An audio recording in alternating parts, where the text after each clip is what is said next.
বাংলাদেশের ভিতরে মনে হয় সম্ভবত আর একটা দেশ আছে, তারা তাদের নিজেদের শাসন, নিজেদের বন্দোবস্ত, নিজেদের সব কিছু, এই যে ভিন্নতর শাসন ব্যবস্থা, নিজেদের তারা আইন এটা করে নিয়েছে। এটাকে বাংলাদেশের সরকার এই বিষয়ে যদি ব্যবস্থা না নেয়, তাহলে আস্তে আস্তে দেখা যাচ্ছে বাংলাদেশের সরকারের এই শাসন ক্ষমতাটা সীমিত হয়ে আসবে। কারণ বাংলাদেশের অন্যান্য অঞ্চলেও যে যার মতো করে একটা মন গড়া শাসন কায়েম করবে। সম্প্রতি যেটাকে বলা হয়, এমনি আগেও তাদের একটা নাম আছে, বাংলাদেশের রাজশাহীতে চাঁপাইনবাবগঞ্জে, ওখানে একটা এরিয়া আছে যেখানে তাদের আলাদা সংবিধান, আলাদা শাসন, আলাদা সব কিছু।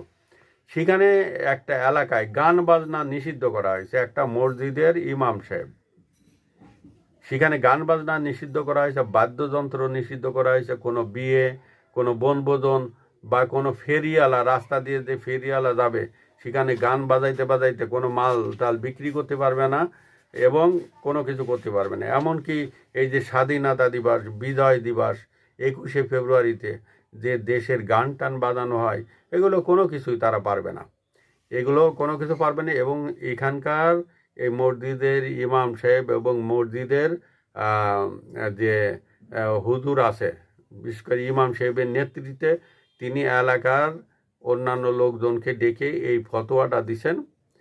এর আগেও আমরা দেখেছি এই বাংলা ভাই শায়েখ আব্দুর রহমান, এই এলাকার জন্ম, এবং বাংলাদেশের যে ইটা অনেক মৌলবাদীদের জন্ম এই এলাকায়, এবং সেখানে তারা আফগানিস্তানের শাসন তারা জারি করতে চায় এই চাঁপাইনবাবগঞ্জে।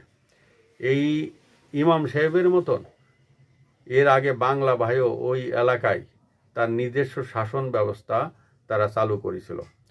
মানে হুজুর একটা ফতোয়া দিছেন যে যারা গান বাজনা শোনে তারা নাকি এই ধর্ষণে উদ্বুদ্ধ হয়। আমার একটা প্রশ্ন আছে, এই মাদ্রাসায় যে বলাৎকারগুলো হয়, তারা কি গোপনে গান শোনে?